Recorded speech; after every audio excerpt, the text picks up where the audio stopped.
Uma boa noite, então, aos nossos amigos facilitadores desta noite, ao Davi Santos, também ao Sérgio Bebiano, que estarão conduzindo o nosso estudo espírita de perguntas e respostas.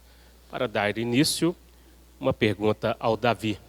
Davi, por que se torna difícil exercer o amor ao próximo quando ele não está aberto? Como proceder então? Uma boa noite a todos, boa noite Eurípides, boa noite Sérgio. No Evangelho de Lucas, no capítulo 28, Jesus, ele praticamente responde essa pergunta para a gente. Quando ele fala o seguinte: orai por aqueles que vos perseguem. A gente amar, perdoar aquela pessoa a qual nós já temos afinidade, é muito fácil. Agora, compreender a dificuldade do outro, até mesmo em amar e nos compreender, esse é o verdadeiro desafio, né? Vamos colocar dessa forma, que é amar sem condições e perdoar sem a busca de recompensas. Jesus, em todos os momentos, ele nos exemplificou este perdão sem condições. Nos seus últimos momentos na cruz, a sua última palavra ao Pai foi que ele nos perdoasse, porque nós não sabíamos o que fazíamos naquele momento. E como nós ainda somos crianças espirituais, nós continuamos sem saber muito bem o que nós fazemos, Daí, como se zangar com uma criança ao ponto de não perdoá-la? Não tem como. Então, às vezes, aquela pessoa que mais nos persegue, que mais nos prejudica, entre aspas, na realidade, ele está sendo um instrumento da nossa própria elevação. Porque aí sim nós estamos exercitando a caridade e o perdão. Muito bem, Davi. Sérgio, fui em um velório esse final de semana. Nunca vi tanta conversa. Só parou quando o padre rezou um Pai Nosso. Como fica o espírito nesse caso? Muito bem. Primeiro, boa noite a todos e a todas, aos nossos amigos internautas também. Olha, meus queridos, para você, meu amigo ou minha amiga que fez essa pergunta, para todos nós, esses dias mesmo eu falava sobre isso num programa Nova Era, sobre a questão do velório. Tema muito pouco estudado nas casas espíritas e pelos espíritas, inclusive. Se as pessoas pudessem entender a importância que é o velório, a importância que é este momento para o espírito, as pessoas se preparariam mais para chegar neste momento e ir com o coração aberto. Na verdade, quando a pessoa fala que nunca vi tanta conversa e só parou quando o padre rezou um Pai Nosso, é o que mais acontece. Porque as pessoas hoje, elas vão no velório, a grande maioria, infelizmente, é para cumprir uma obrigação social. Vai no velório porque ficou sabendo, recebeu uma ligação, que é aquele parente de um amigo seu morreu, e aí o seu amigo te liga, só vai te contar que fulano de tal morreu, que você nem conhece. Você conhece a pessoa que ainda está encarnada. Eu tenho que ir lá, para prestar as minhas condolências para a família que ainda ficou, apesar de você nem conhecer o morto. Aí você vai lá para poder cumprir uma obrigação social. E às vezes ainda reclama quando recebe a ligação. Recebi a ligação, fulano de tal morreu, viu? Enterro, 10 horas. Nossa Senhora, 10 horas, hora de almoço quase. Vai atrapalhar minha vida inteira, puxa vida, vai me descontrolar tudo. Levar a menina à escola. Mas agora eu vou ter que ir, Porque agora, se eu não for, o que é que eles vão pensar de mim? E aí você vai contrariado, mas para cumprir uma obrigação.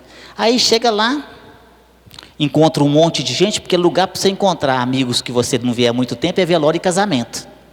Você vai em velório e você encontra aquele monte de gente. Quanto tempo, fulano, Faz negócio, Vende carro, compra casa, combina viagem, faz de tudo.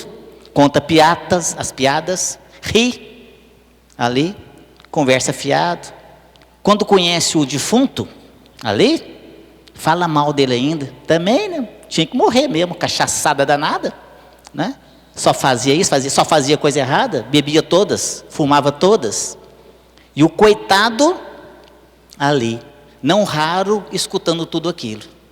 E a única coisa que você deveria fazer é o que você não faz: prece para aquele recém-desencarnado, que está ali sofrendo, muitas vezes por causa da sua má conduta no plano físico, enquanto encarnado, e ali precisando ali de uma oração.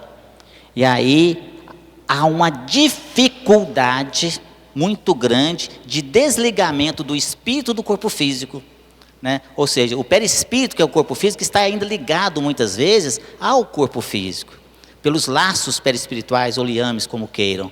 E há necessidade de uma verdadeira cirurgia espiritual, para que sejam ali seccionados aqueles laços por uma equipe médica espiritual, preparada para esses casos. E isso só é possível através das energias daquele ambiente, onde ali teria que imperar o respeito, o bom senso e a prece, os bons pensamentos. E o que a gente vê nos velórios é totalmente o inverso disso, dificultando o trabalho dos técnicos espirituais.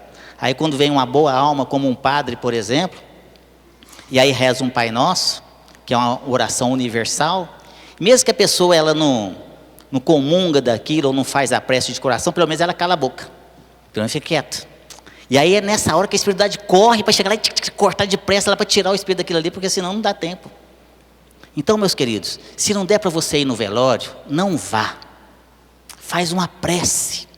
De onde você estiver, mas faça de coração, você vai fazer muito mais vantagem. Mas se você for no velório, vá com o coração aberto. Faça uma prece ali, sentida, ore por aquele espírito recém-desencarnado, que está precisando ali de oração, para que aquele ambiente possa propiciar as condições necessárias para que ele possa realmente ser retirado daquele local e levado para um local onde receberá o auxílio. Então, velório, meus queridos, é um local de respeito. Vamos refletir sobre isso. Esse assunto de extrema importância, né, Sérgio? Você também falou na TV, no programa Nova Era, e vai falar novamente nesse próximo sábado, às 9h30 da manhã. Davi, a prudência é importante no exame das comunicações recebidas dos espíritos? Com certeza. Hoje em dia, então, a gente observa com essa tecnologia da forma como está, as notícias da forma como elas correm, muito rápido, né, o chamado fake news, né? E o meio espírita também não fica fora do fake news. Essa semana mesmo eu recebi uma mensagem do Divaldo Franco que está circulando aí, né? Falando que o Divaldo Franco está pedindo para orar, que o Brasil está passando por uma situação muito complicada e um monte de outras coisas lá embaixo. Uma vez que o próprio Divaldo Franco desmentiu, né? Disse que não, que ele não foi autor dessa mensagem, Joana também não tem nada a ver com isso, né? Então, assim, a gente precisa realmente ficar muito atento quanto às comunicações que nos chegam. Só para a gente poder fazer uma breve reflexão, em 1 João, no capítulo 4, de 1 a 10, ele fala exatamente sobre isso, né? Sobre fazer prova dos espíritos. Não acreditar em todo espírito que se manifesta. Antes, fazer prova deles. E acredito que todos nós que estudamos o espiritismo, isso não seja nenhuma novidade, né? Com relação ao método kardeciano de pesquisa. Até a própria codificação, ela foi embasada em cima de uma pesquisa, em cima de comparações, né, das mensagens que chegavam, se elas se repetiam em outros lugares, né? Então, por que nós faríamos diferente? Moisés, em Levítico, no capítulo 20, no versículo 27, ali ele faz uma proibição, né? Ele proíbe o povo hebreu que se comunicasse com os espíritos. Exatamente porque não havia, né, distinção de que parte esse espírito falava. Então, como não se estudava a mediunidade, não se estudava a comunicação mediúnica, a comunicação entre os dois planos, e aquilo era tido como algo sobrenatural, era muito fácil, né? Que aquele povo, ou as pessoas que tinham essa prática de comunicar os espíritos, fossem enganadas por espíritos levianos. Então, Moisés, no período da lei, ele proíbe essa comunicação. Jesus vem, traz para nós uma nova era de amor, de entendimento. O Espiritismo vem trazer à luz tudo aquilo que o Cristo trouxe no seu Evangelho. E, diante da codificação, diante das obras básicas, principalmente no livro dos médios, né, do capítulo 14 em diante, quando vai falar dos médios, dos tipos de mediunidade, isso fica bem tranquilo para poder se fazer uma análise mais eficaz quanto à comunicação que está sendo recebida. Muito bem. Sérgio, desculpe. Tem uma pessoa que pergunta o seguinte: meu marido bebe muito, é uma boa pessoa, mas quando bebe se transforma. Já escutei aqui falar das más influências dos espíritos. Eles podem fazer a gente beber? Olha só, vamos contextualizar isso aqui, se eles podem ou não podem primeiro. Primeiro, os espíritos podem influenciar as pessoas encarnadas? Podem. Isso é o que mais acontece. Tem uma questão do Livro dos Espíritos, esse livro maravilhoso, que foi codificado por Allan Kardec, e lançado em 18 de abril de 1857, livro que eu recomendo a todos vocês, aos internautas, que façam não só a leitura, mas o estudo deste livro. E nessa questão de número 459, Kardec pergunta para os espíritos assim: os espíritos podem influenciar as pessoas, né? Os espíritos podem nos influenciar? A que ponto que chega isso? E os espíritos respondem assim: muito mais do que imagineis, de ordinário são eles que vos dirigem. Então Kardec pergunta aos espíritos se os espíritos têm esse poder de nos influenciar. E Kardec responde que isso é uma coisa rotineira, natural até, e muito mais do que a gente imagina. Mas a que ponto que pode nos influenciar? E como que funciona essa influenciação? Porque é importante a gente ressaltar que nós somos constantemente influenciados, porque nós estamos constantemente rodeados de espíritos, mas espíritos de todas as naturezas. Tem aqueles espíritos malignos, realmente, que estão ali para nos prejudicar, aqueles que estão ligados a nós pelos nossos vínculos dos erros do passado, mas também pelos vícios. Mas também estamos aqui também rodeados de bons espíritos, amigos nossos, parentes, companheiros, em especial o nosso espírito protetor, denominado de anjo da guarda pela Igreja Católica, que é um espírito maravilhoso, um grande companheiro que veio com essa primeira missão de nos auxiliar. Então nós somos influenciados para fazer coisas erradas, para o mal, mas também somos influenciados para o bem. Agora, cabe a nós ter o discernimento e o entendimento de escolher qual orientação que eu vou seguir, qual sentimento que eu vou seguir, porque tudo é uma questão de sintonia. Se eu estou ali com os pensamentos elevados, através das orações, com os bons pensamentos, eu vou ter elevando o meu padrão vibracional.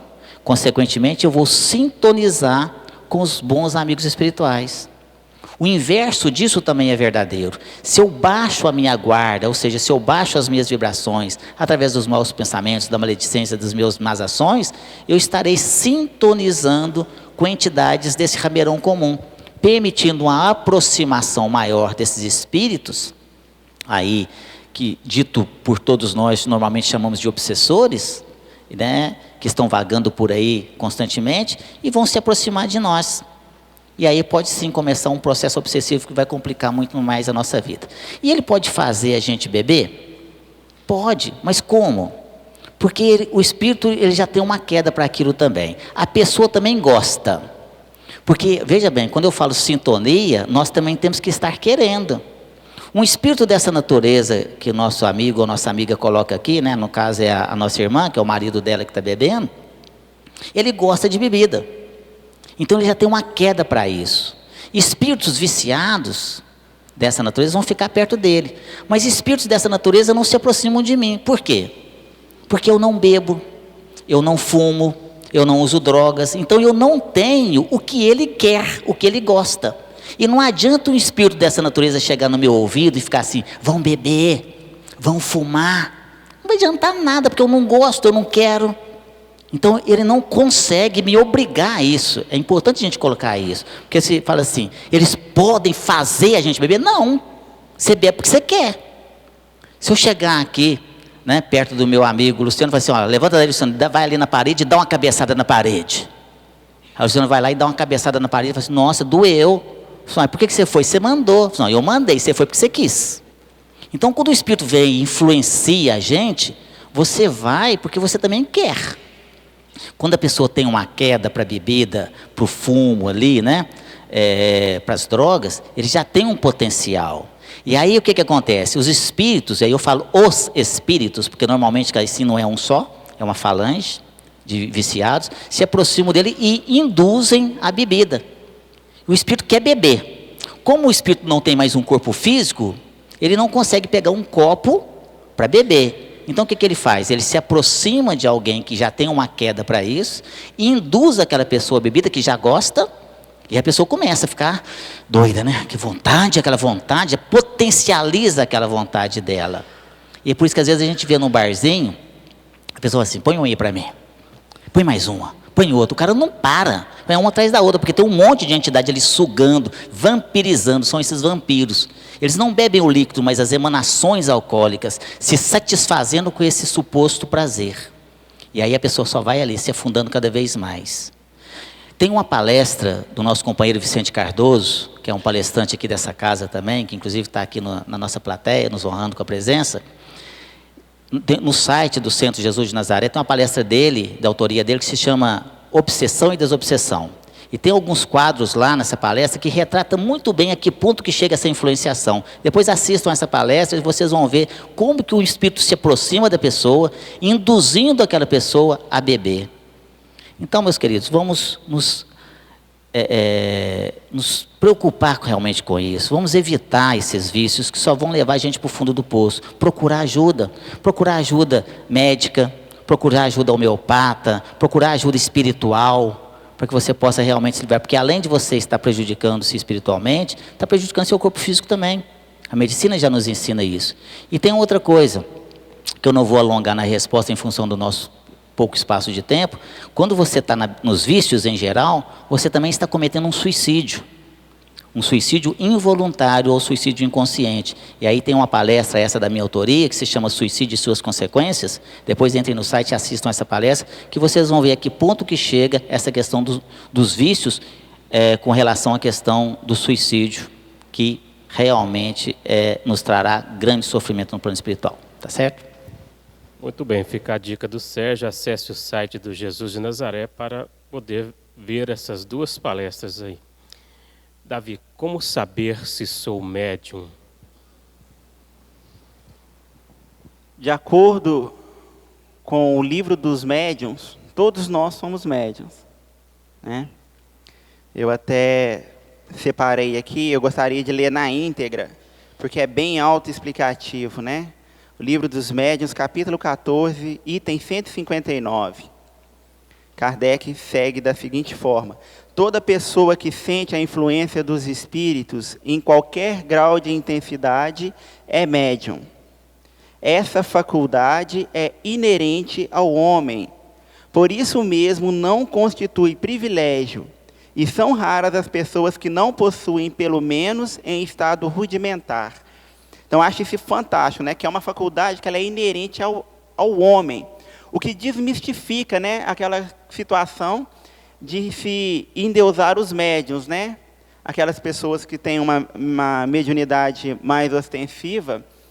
Né? Uma vez eu estava com o nosso amigo Evaldo, a gente estava fazendo um trabalho, inclusive, sobre mediunidade, em Pará de Minas, se eu não me engano. E aí ele usou uma expressão até engraçada. Ele falou: olha, tem casa espírita, né, que chega a pessoa e aí o pessoal já começa: não, fulano é médium, cicrano é médium. E aí estende até um tapete vermelho para a pessoa, né? como se mediunidade fosse sinônimo de moral, né, de uma moral ilibada. É o contrário. Em vários estudos acerca da mediunidade, inclusive num livro bem interessante, que se chama Emmanuel, né, de psicografia do Chico Xavier, de Emmanuel, ali ele fala quem são os verdadeiros médiuns. Né? Ali ele fala que são pessoas endividadas, pessoas que cometeram no seu passado grandes delitos.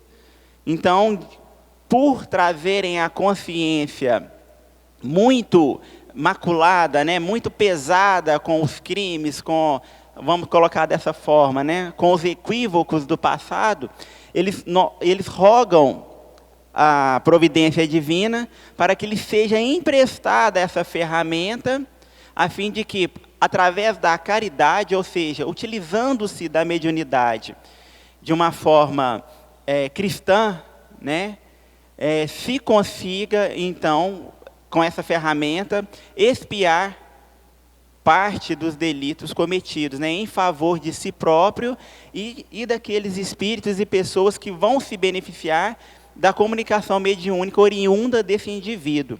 Kardec, ele segue, e ele fala o seguinte: pode-se dizer, pois, que todos são mais ou menos médiuns. Usualmente, porém, essa qualificação se aplica somente aos que possuem uma faculdade mediúnica bem caracterizada, que se traduz por efeitos patentes de certa intensidade, o que depende de uma organização mais ou menos sensitiva, né? Então, costuma-se caracterizar como médium ostensivo aquela pessoa que traz essa questão mediúnica, né, ostensiva e muito clara. Por exemplo, aquela pessoa que consegue ver o espírito, como vê uma pessoa. Aquele indivíduo que consegue ouvir, como se estivesse ouvindo alguém conversando diretamente com ele. Aquela pessoa que, por meio de um transe mediúnico, né, ela empresta sua mão a fim de que dali tenha uma psicografia. Essas e várias outras qualidades mediúnicas caracterizam um médium ostensivo. Agora, para que isso ocorra também, é necessário que o indivíduo já venha com essa programação. E se faz necessário também que o mesmo apresente, quanto à sua condição fisiológica, ela esteja propícia a fim de que essa mediunidade ela se manifeste ostensivamente, né? Foi feito um estudo acerca da glândula pineal, né? É uma pequena glândula que nós temos entre os olhos, mais ou menos no meio da cabeça, né? Lá no fundo. Essa glândula, ela é muito, vamos colocar assim para ficar mais fácil para entender, muito aproveitada pelo nosso organismo. Ela tem uma utilidade muito grande no nosso organismo, da infância até a puberdade, né? Até, se eu não me engano, na metade do século passado, em 1960, alguma coisa assim, acreditava-se que a única utilidade dessa glândula era desenvolver, né, os órgãos genitais do indivíduo e trabalhar questões hormonais do corpo, até a puberdade, até a fase da adolescência.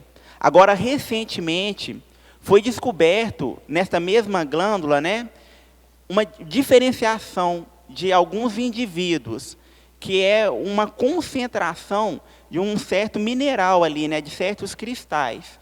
E aí existem estudos acerca desses cristais que caracterizam da seguinte forma, né, indivíduos que trazem nesta pineal uma quantidade maior desses cristais, estes têm uma mediunidade ostensiva, enquanto aqueles que não têm tantos desses cristais nessa mesma glândula têm a mediunidade, mas aquela mediunidade mais sensitiva, aquela questão da intuição, né?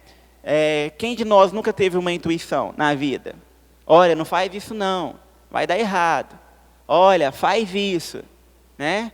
Ou como o nosso amigo Sérgio estava dizendo agora, né? Aquela vozinha que fica latejando lá na cabeça para fazer determinada coisa, e às vezes isso pode dar certo ou às vezes pode dar errado. Então é o que diferencia, né? Um médium normal, como nós, como qualquer indivíduo, de um médium ostensivo. Muito bem, Davi.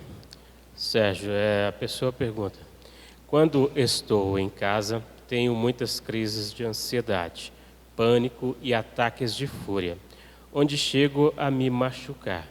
Isso pode ser influência de algum espírito? Olha, poder pode, né? Mas nós temos que analisar isso aí com mais profundidade. Primeiro, temos que descartar as questões de ordem física. Por isso é importante que também nós procuremos o auxílio médico, que hoje a medicina nossa está muito adiantada, ali muito evoluída. Porque às vezes tem as questões dos problemas psíquicos, os problemas de transtornos bipolar.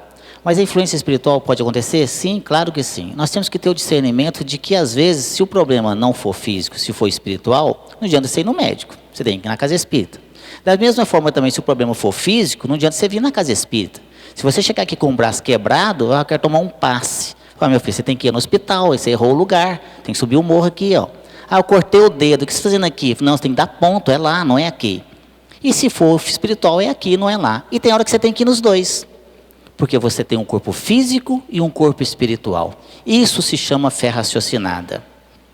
Então, meus queridos, sugerimos para a pessoa, sim, que ela busque o auxílio médico, mas que busque também o auxílio espiritual. Porque pode acontecer esses casos de influência espiritual? Sim, muito mais do que vocês imaginam. Constantemente acontecem situações como essa aqui nesta casa, onde ajudamos as pessoas nesse sentido. Às vezes a pessoa tem uma sensibilidade muito aflorada, nós chamamos de mediunidade muitas vezes, e ali descontrolada. Entra em contato com esses espíritos, que nós chamamos normalmente de obsessores, que na verdade são espíritos sofredores, que estão ali por algum motivo, seja porque não gostam daquela pessoa, pelos erros que cometemos contra eles no passado, quando eu falo no passado, nas nossas existências anteriores, ou seja também porque estão ali por qualquer outro motivo, quer tirar aquela pessoa da casa, enfim, são N fatores que pode acontecer. E às vezes a pessoa tendo essa sensibilidade, ela acaba sendo influenciada desse ponto. Há os casos em que a pessoa mesmo se machuca, ela bate nela mesma, bate nos outros, quebra a casa inteira, muitas vezes quebra tudo, e depois não se lembra, muitas vezes nem se lembra do que aconteceu. Tem uns casos em que, inclusive, foi falado aqui na reunião, numa palestra da semana passada sobre possessão do Paulo Neto. O espírito, ele toma conta de tal maneira, não é o caso aqui, mas pode chegar nesse estágio em algumas situações. O espírito toma conta da pessoa. Nós vamos ver isso lá no livro dos médiuns, inclusive, quando Kardec contextualiza isso para nós também, em outras obras subsidiárias. De a pessoa ficar totalmente ali subjugada. É um processo de subjugação, onde o espírito faz gato e sapato da pessoa, faz tudo. E depois, quando ele se afasta, a pessoa não se lembra de nada, às vezes está toda machucada, e uma força descomunal, inclusive. Às vezes você pega pessoas fraquinhas, magrinhas, bate naqueles ombros fortão, porque a energia é muito grande, e depois quando volta a si, entre aspas, volta a si, não é? Toma o controle novamente do seu corpo, nem se lembra do que aconteceu. E não raro, às vezes, é taxada de louco, e aí acaba sendo internada numa casa de tratamento psiquiátrico, enche de medicamento, taca a injeção sossega-leão ali, a pessoa fica ali, aquele grog, mais para lá do que para cá. Então as pessoas às vezes precisam sim do auxílio espiritual. Recomendamos que busque o auxílio, se aqui na casa tem o acolhimento fraterno, que é o tratamento espiritual, que se não for uma questão espiritual, mal não vai fazer. Mas procure também sempre o auxílio médico. Muito bem, Sérgio. Davi, como fazer a caridade se não possuo recursos para ajudar?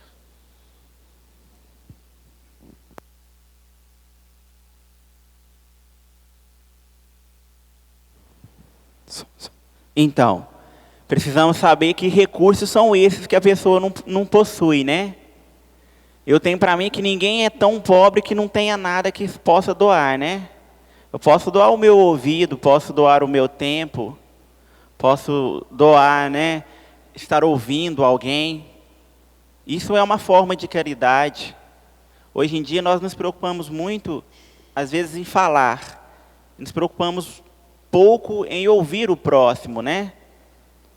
Agora, se esses recursos aqui forem questões financeiras, monetárias, eu gostaria de estar ilustrando a minha fala primeiramente com uma passagem bíblica, né?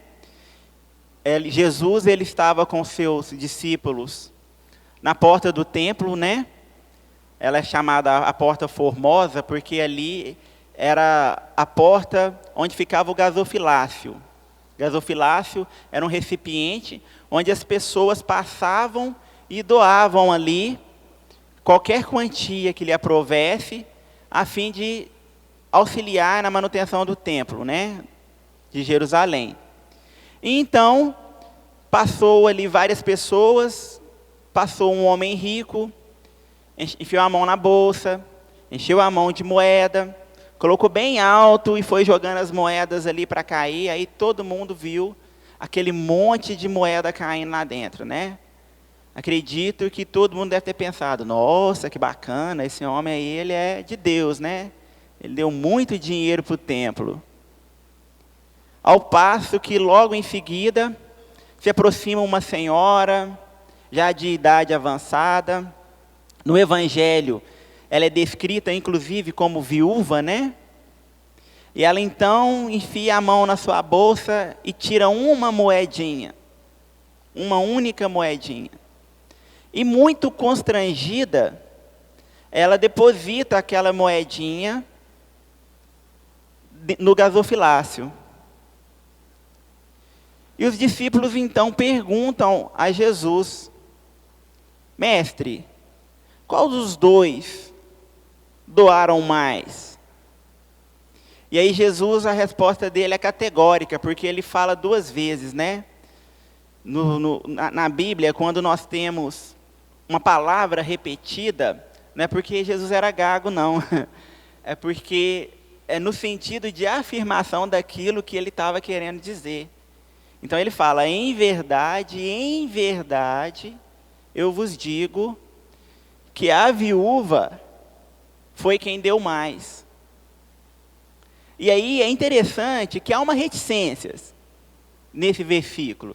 Acredito que seja aquele período assim, né, que dá aquele ponto de interrogação na cabeça dos discípulos, e eles falam assim, poxa, mas ela colocou só uma moedinha, o outro ficou meia hora com a mão lá em cima, deixando a moeda cair, ué, como assim? E aí Jesus continua. Jesus fala, porque ela deu tudo o que possuía. E é interessante que no livro dos Espíritos, pergunta 886, qual o verdadeiro sentido da palavra caridade, como entendia Jesus? E aí a resposta, benevolência para com todos, indulgência para as imperfeições alheias, perdão das ofensas.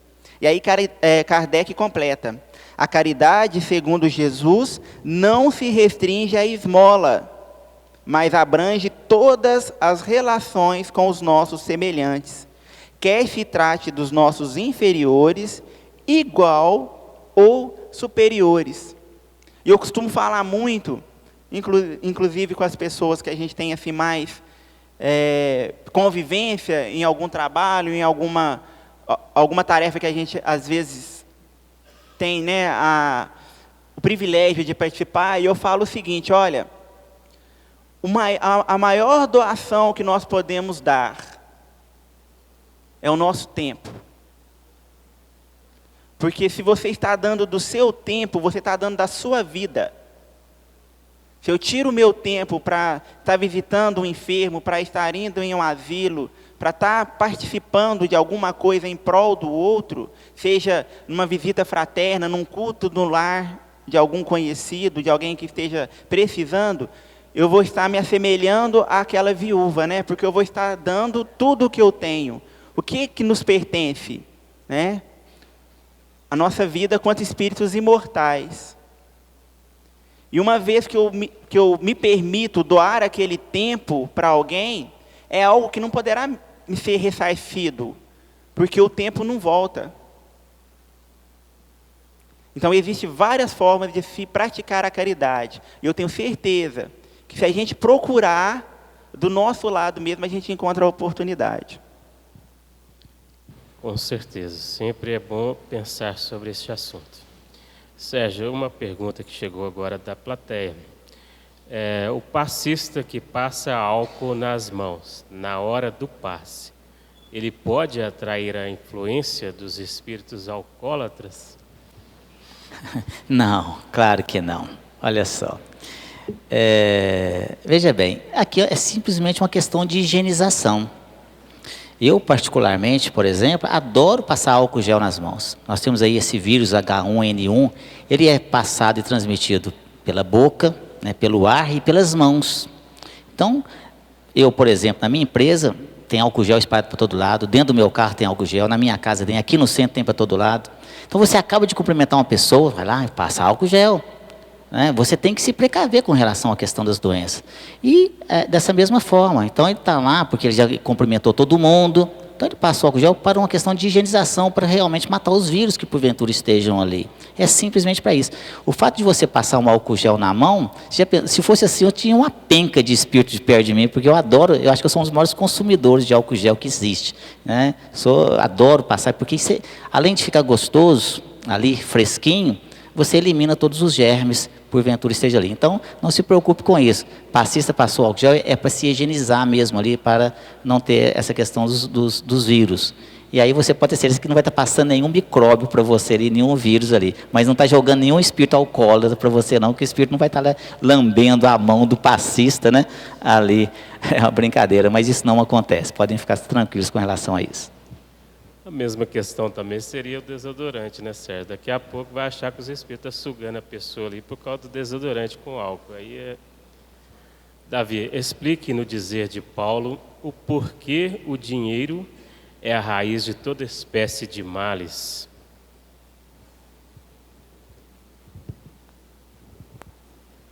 Para a gente poder entender nos dizeres de Paulo por que o dinheiro é a raiz dos males, nós precisamos entender o contexto disso daqui, né? Aqui ele escreve a Timóteo. Então, o que acontece? Paulo, ele já não estava mais, ele estava preso, né, cativo em Roma. Então, ele já não estava mais tendo condição de visitar o que se chamava de igreja, de células do cristianismo, né?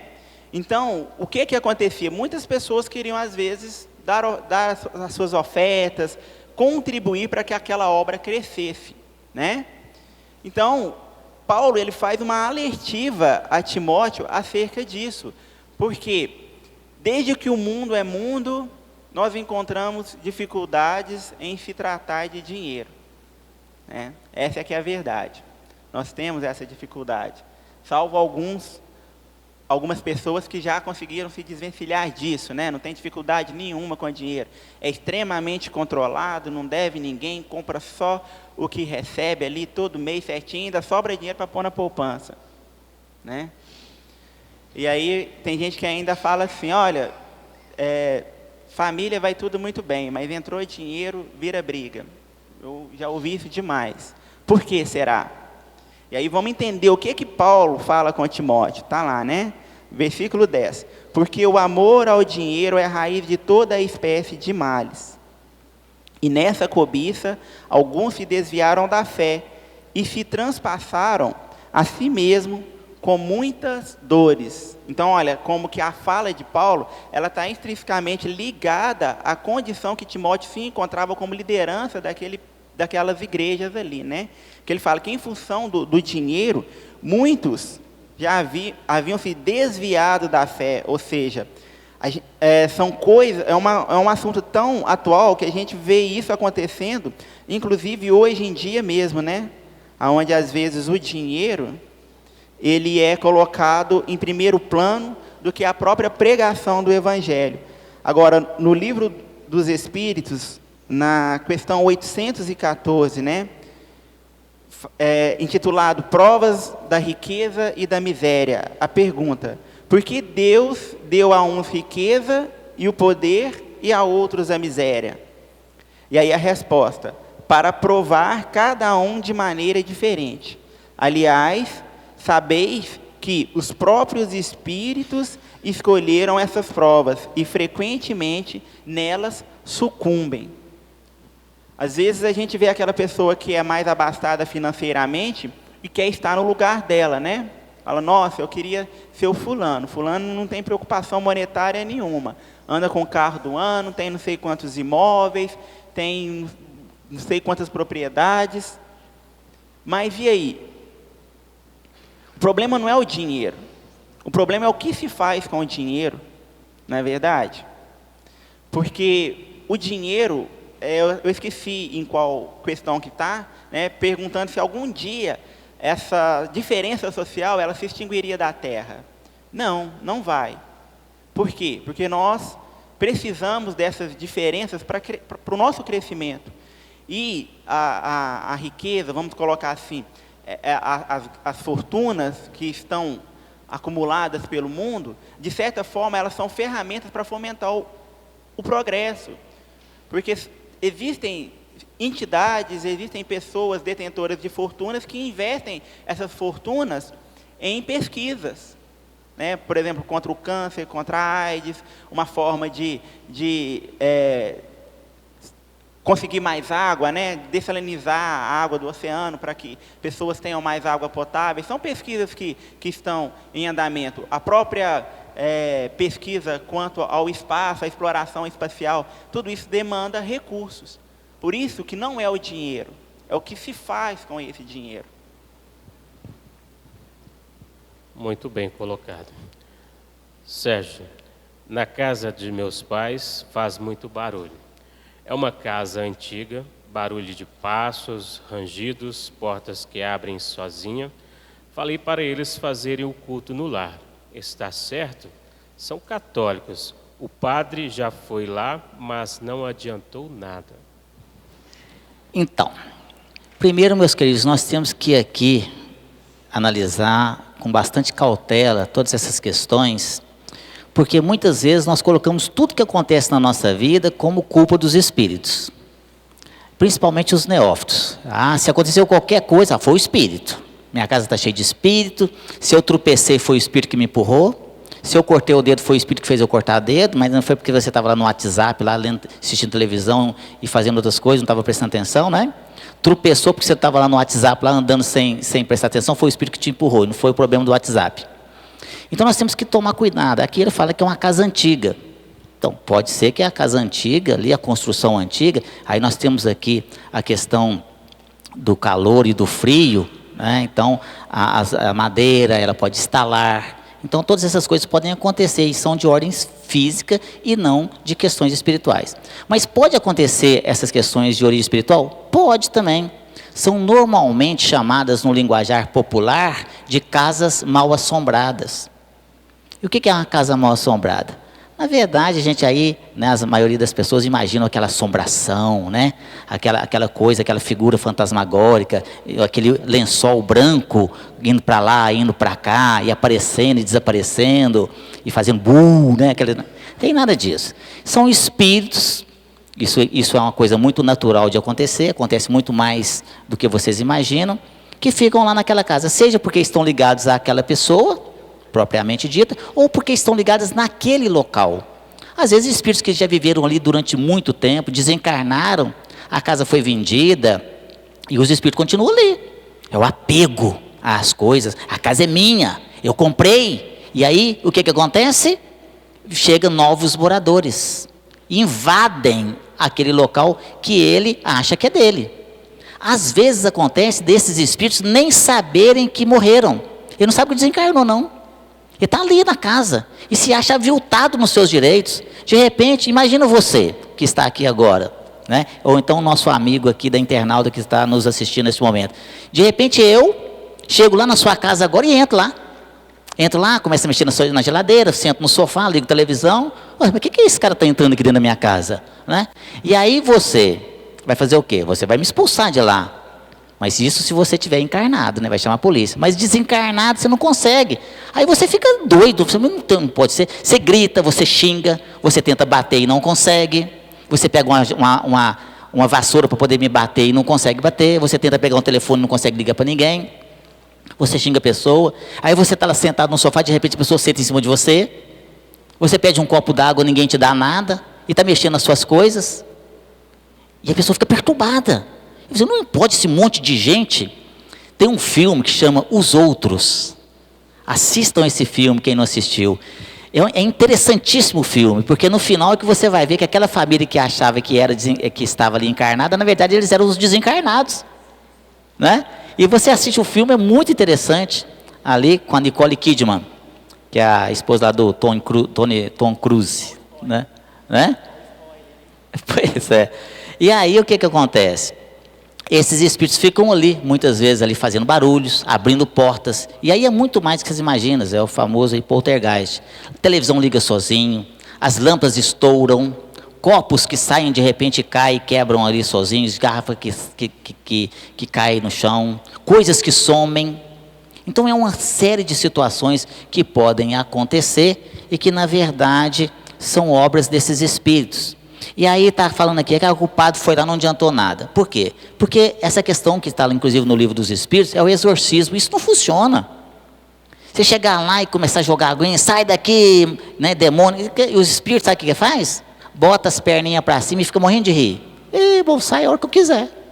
Então o que acontece? Como resolver essa situação? Oração ali, é o culto do evangelho no lar, independente da questão religiosa. Ah, mas é católico, é evangélico, não importa. Faça com a Bíblia. Se a pessoa não gosta de usar o Evangelho segundo o Espiritismo, o Evangelho segundo o Espiritismo, ele é mais fácil, de mais fácil interpretação, não é? Então, é importante que a pessoa cultive esse hábito do culto do Evangelho no lar. E também pode nos procurar aqui na Casa Espírita, nós temos aqui o tratamento espiritual, para que esses espíritos possam, na verdade, receber o auxílio, porque, na verdade, são sofredores. É isso, meus queridos. Muito bem, Sérgio. Faltando alguns minutos ainda, Davi, a pessoa que nasce, por exemplo, na Inglaterra, é um espírito mais desenvolvido do que uma pessoa, por exemplo, que nasce na Síria, onde há tanta guerra e fome?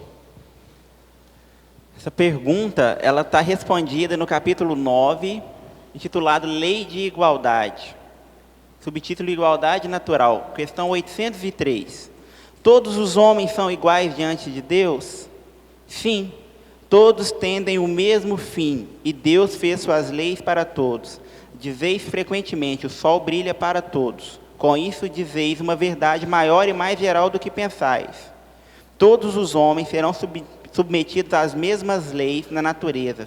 Todos nascem com a mesma fraqueza, e estão sujeitos às mesmas dores do corpo, tanto o rico quanto o pobre. O que difere são as provas que ambos terão que passar, mas não o torna melhor ou pior um do outro. Muito bem. Assim, então, encerramos aqui o nosso estudo espírita de perguntas e respostas. Os nossos agradecimentos ao Davi Santos, também ao Sérgio Bebiano, que contribuíram no estudo desta noite. Convidamos a todos a participarem também da palestra pública que irá acontecer daqui a pouco, às 20 horas, aqui mesmo no salão, hoje com o Davi Santos, e o tema é Não são os sãos que necessitam de médicos. Uma boa noite a todos.